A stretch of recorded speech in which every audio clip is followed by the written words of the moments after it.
H1B visa fee పెంచే అధికారం ట్రంప్కు లేదా? ట్రంప్ నిర్ణయాన్ని వ్యతిరేకిస్తున్న అమెరికన్ కంపెనీలు ఒకటవుతున్నాయా? కోర్టులో దీనిపై న్యాయ పోరాటానికి దిగనున్నాయా?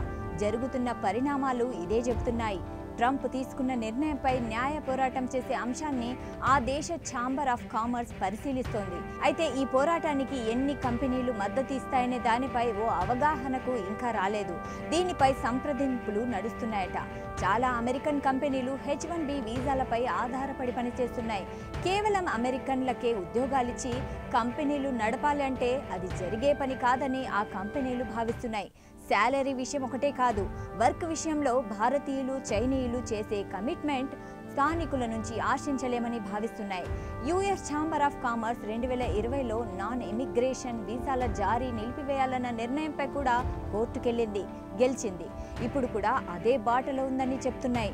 అయితే H1B వీసాల ఫీజు పెంపుపై ట్రంప్ చేసిన ప్రకటనను చట్టబద్ధత ఉందా అనేది ఇంకా ప్రశ్నార్థకంగానే మారింది. ఎందుకంటే ఫెడరల్ ఇమిగ్రేషన్ చట్టం యుఎస్ సిటిజన్షిప్ అండ్ ఇమిగ్రేషన్ సర్వీస్ని ఫీజు వసూలు చేసేందుకే అనుమతించింది. అది కూడా దాని ఖర్చులకు సరిపోయేంత మాత్రమే. గతంలో ఉన్న ఫీజు విధానాన్ని కాంగ్రెస్ ఆమోదించింది, అవసరమైనప్పుడు దానిని సవరిస్తోంది. దీన్ని బట్టి H1B వీసాలపై స్వతంత్రంగా సర్ఛార్జ్ విధించే అధికారం అధ్యక్షుడికి లేదనే వాదన వినిపిస్తుంది. అయితే దీనిపై ట్రంప్ వర్షన్ మరోలా ఉంది. అమెరికా విషయంలో నాదే ఫైనల్ డెసిషన్ అంటున్నాడు. కాబట్టి అమెరికా ప్రయోజనాలకు ప్రమాదకరం అని భావించిన విదేశీ వ్యక్తులను నిలువరించే అధ్యక్షుడిగా తనకు అధికారం ఉందని చెబుతున్నారు.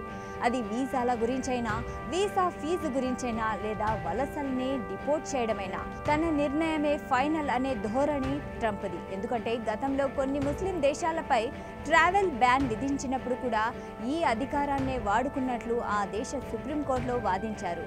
ఆ రోజు కోర్టు ట్రంప్ వాదనని సమర్థించింది. అయితే H1B కేసు పరిస్థితి వేరు. ఇక్కడ జాతీయ భద్రత అనే మాట లేదు, ఆర్థిక ప్రయోజనాలు మాత్రమే ఉన్నాయి. ఇది తాత్కాలికంగా పాజిటివ్ ఫలితాల్ని, దీర్ఘకాలంలో నష్టాల్ని కలిగించే అవకాశాలున్నాయనే వాదనలున్నాయి. కాబట్టి కోర్టులో ఎవరి వాదన నిలుస్తుందనేది ప్రశ్నార్థకంగా మారింది.